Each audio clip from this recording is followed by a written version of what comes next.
Once caught in an eternal vision's sweep, he saw her pride and splendor of high-born zones, and her regions crouching in the nether deeps.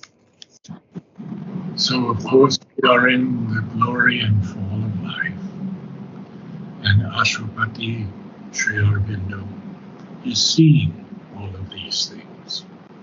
He's seeing in this eternal vision that he has gained. And I must tell you that I'm interviewing Amita Sen Mm-hmm. every day. Oh, She's 93 now. okay. Her mind is crystal clear. She Mm, remembers so many things about Mother and Sri Aurobindo. So mm. when you get a chance in America, you can watch I've her. heard those videos, yeah. We only have one uploaded so far, Okay. but I have a girl in Delhi Mm. who is translating it into Hindi, and Oh, Juan in Spain has just translated it into Spanish. wow. Okay. I've asked also Anandi to do it Mm-hmm. in Chinese, and she may do it in Chinese. Right. So we carry on now.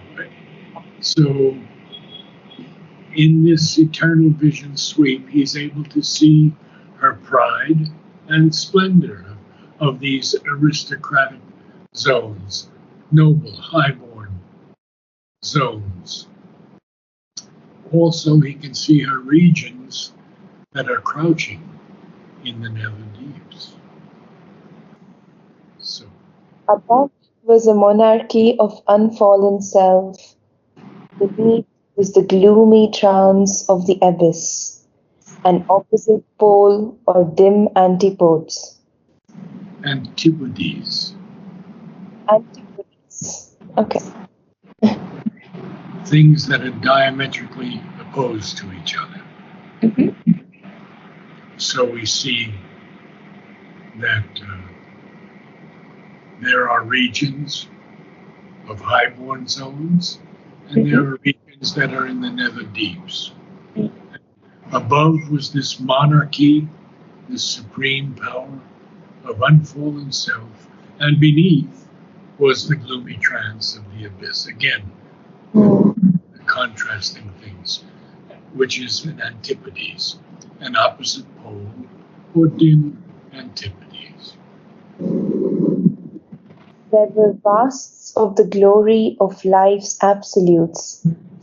All laughed in a safe immortality and an eternal childhood of the soul, before darkness came and pain and grief were born, where all could dare to be themselves and one, and wisdom played in sinless innocence with naked freedom in truth's happy sun. What a beautiful line. With naked freedom. Freedom is open, Mhm. not clothed or veiled in anything. And they're playing with it in the happy sun of truth. So they, at this point, there were these vasts of the glory of the absolutes of life. And everyone laughed in a safe immortality and an eternal childhood of the soul. Before, notice that there's no comma after soul. Yeah. Before darkness came and pain and grief were born, where all could dare to be themselves and one. So Mm-hmm. they could be themselves and they could also be one with each other. Mm-hmm. And wisdom played in sinless innocence with naked freedom in truth's happy sun. We'll move along. There were whirls of her laughter and dreadful irony. There were peals of her taste of toil and strife and tears. Her head lay on the breast of amorous death. Sleep imitated awhile extinction's peace. I think it's amorous. Amorous. Yeah. So we see that there were worlds of her laughter, and we see also these contrasting things, these antipodes, the dreadful irony, the tastes of toil and strife and tears, and even her breast is laying on amorous death. Amorous, this interesting word here, because it's amorous is usually showing or expressing love. Mm-hmm. And here, the breast of amorous death. Mm-hmm. Interesting. Yeah. And then sleep even imitated a while extinction's peace. Okay. The light of God she has parted from his dark to test the savor of bare opposites. Let's do that one again. The The light of light of God God. she has parted from his dark to test the savor of bare opposites. Could you read it a little bit slower? The The light light of of God. God she has parted from his dark to test the savor of bare opposites. Now, the savor here is more, I would say, specific taste in something, Okay. taking pleasure in that, those bare opposites. Hmm.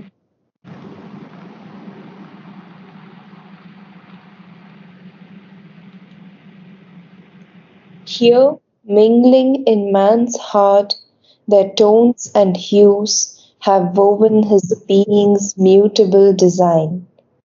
His life, a forward rippling stream in time, his nature's constant fixed mobility, his soul, a moving picture's changeful film, his cosmos chaos of personality. Personality. Personality. Yeah. Um, Amita was telling us that Mother said, read a little slower because every word that Sri Aurobindo writes is has been done with his highest consciousness. So even and the, and here we have his, and then we have his, 4 times his. Mm. So now we see that mingling in man's heart, their tones and hues have woven his being's mutable design. His life, a forward rippling stream in time, forward rippling. His nature's constant fixed mobility, his soul, a moving picture's changeful film, his cosmos chaos of personality. What a line. Mm. We all have that cosmos chaos, I think. Yeah. So again, we're experiencing the opposites. Mhm. So, but still, we have a constant fixed mobility. We're moving forward. And the soul, the films, movies used to be called moving pictures Yeah. before we call them films or videos or whatever. Moving pictures, changeful film. The film changes. Mm. And also his cosmos chaos of personality. And now he's going to tell us about the grand creatrix. The grand creatrix, with her cryptic touch, has turned to pathos and power being's self-dream, made a passion play of its fathomless mystery. So we have this passion play, and we have it more than once in Savitri. And it is a dramatic performance that started in the medieval ages. And it represents usually the Passion of Christ. Mm. But here I think it's more a play of suffering and pathos and the power being self dream. So again, the opposites are coming into play. And we have then, oh, next page, huh? Yeah. Made a passion play of its fathomless mystery. So because one cannot understand the fathomless mystery, a passion play is made out of it, which is a way that people who were very brilliant could use allegories and other things to explain to more simple people the way. And here it's a passion play. So I have to go to the next page 123. But here were worlds lifted halfway to heaven. Yes, and now he's seeing this glory of life because we're in the glory and fall of life. So he's seeing these worlds that are lifted not fully to heaven, but only halfway. And then we continue, of course. The veil was there, but not the shadowy wall. In forms not too remote from human grasp, some passion of the inviolate purity broke through, a ray of the original bliss. Ah, notice that he capitalizes veil and shadowy wall. Yeah. So we see again, the veil is there because we can't see it. We're still in the ignorance. But that shadowy wall is not there yet, that darkness.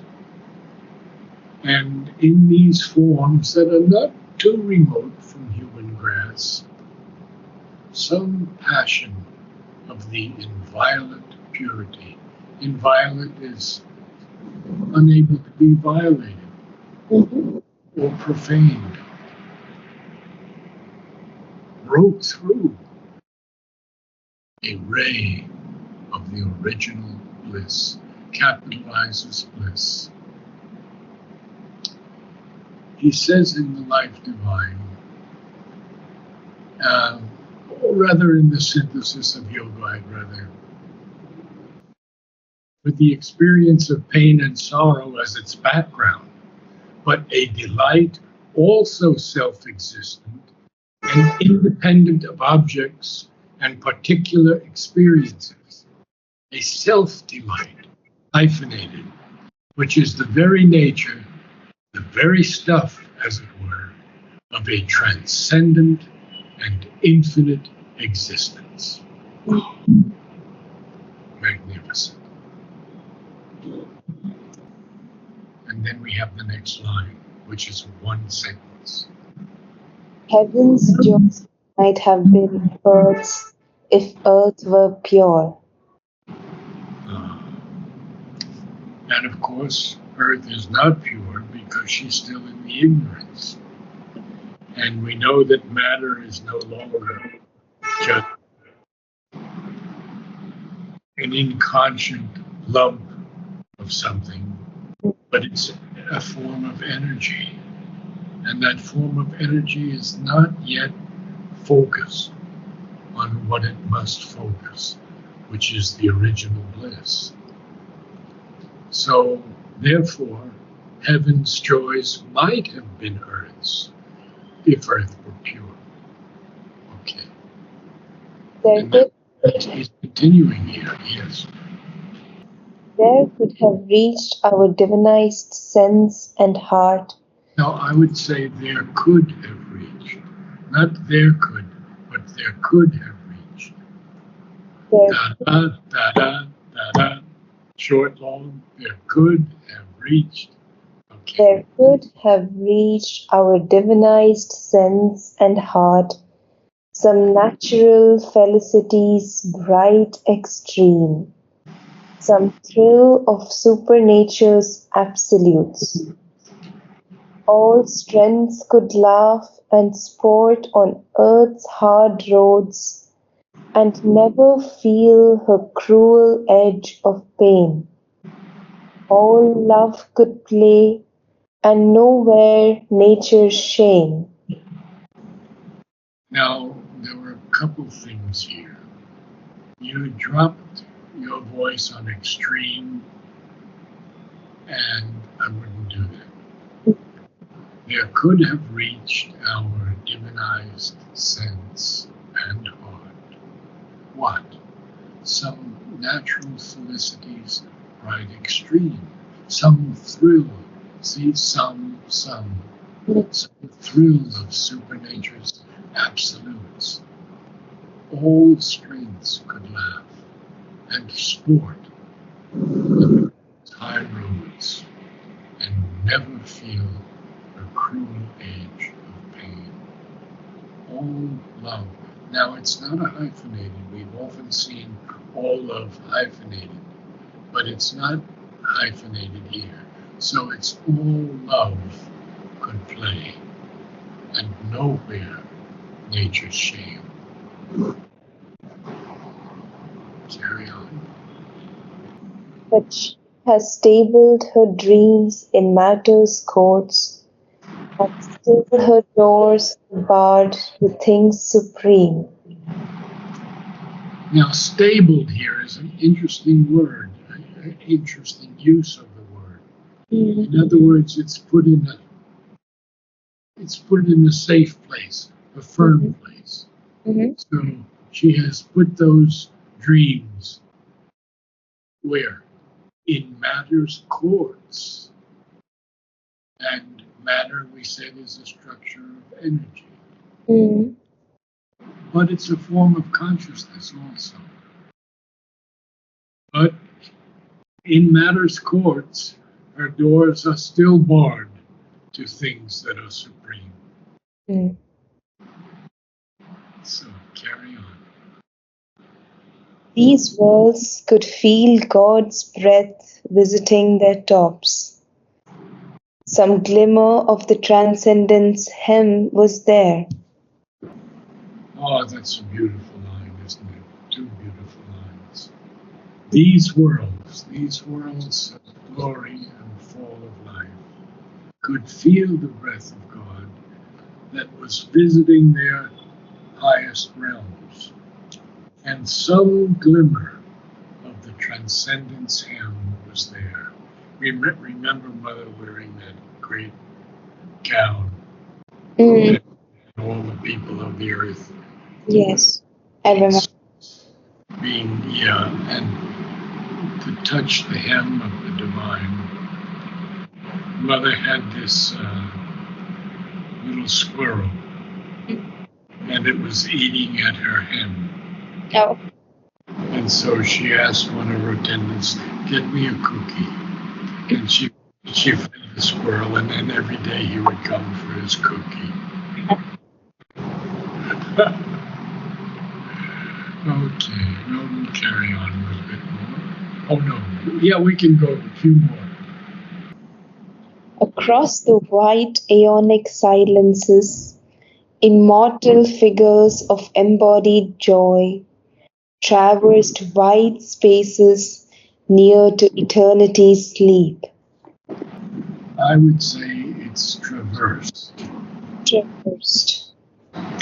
In other words, they passed across or over. Mm. So they traversed wide spaces near to eternity's sleep. Now, we've had so many words. The transcendent. The transcendent is what is termed the Adya Shakti. Mm. From Sri Aurobindo. She's the supreme consciousness and power above the universe. And then he says, and it is by her that all the gods are manifested. Again, it was the hour before the gods awake. Mm. So those gods are manifested by the Supreme Mother. They're an aspect or a part of her. And so we see that across these wide aeonic silences, immortal figures of embodied joy. Now, one has to have a visionary capacity to see those immortal figures of embodied joy going across these wide spaces near to eternity's sleep. What a visionary thing, my God. So maybe that's a good place to stop. Yes. I think so. Good. So I have to go back to 122. At once caught, at once caught in an eternal vision sweep, he saw her pride and splendor of high-born zones, and her regions crouching in the nether deeps. Above is a monarchy of unfallen self, beneath is the gloomy trance of the abyss, an opposite pole or dim antipodes, where the grasps of the glory of life's absolutes, all laughed in a safe immortality and an eternal childhood of the soul before darkness came and pain and grief were born, where all could dare to be themselves and one, and wisdom played in sinless innocence with naked freedom in truth's happy sun. There were pearls of her laughter and dreadful irony, there were peals of her taste of toil and strife and tears. Her head lay on the breast of amorous death, Yes. sleep imitated awhile extinction's peace. The light of God she has parted from his dark to test the savour of bare opposites. Here mingling in man's heart their tones and hues have woven his being's mutable design, his life a forward rippling stream in time, his nature's constant fixed mobility, his soul a moving picture's changeful film, his cosmos chaos of personality. The grand creatrix with her cryptic touch has turned to pathos and power being's self-dream, made a passion play of its fathomless mystery. But here were worlds lifted halfway to heaven. The veil was there, but not the shadowy wall. In forms not too remote from human grasp, some passion of the inviolate purity broke through, a ray of the original bliss. Heaven's joys might have been earth's, if earth were pure. There could have reached our divinized sense and heart some nature's felicities bright extreme, Come naturally. some natural felicities bright extreme, some thrill of supernature's absolutes. All strengths could laugh and sport on earth's hard roads and never feel her cruel edge of pain. All love could play and nowhere nature's shame. But she has stabled her dreams in matter's courts, and still her doors are barred to things supreme. These worlds could feel God's breath visiting their tops. Some glimmer of the transcendent's hem was there. Across the white aeonic silences, immortal figures of embodied joy traversed wide spaces near to eternity's sleep. I think it's traversed. Traversed, yes. No, traversed. Traversed, And traversed. yes, yes. Thank you Namaste. so much. Namaste.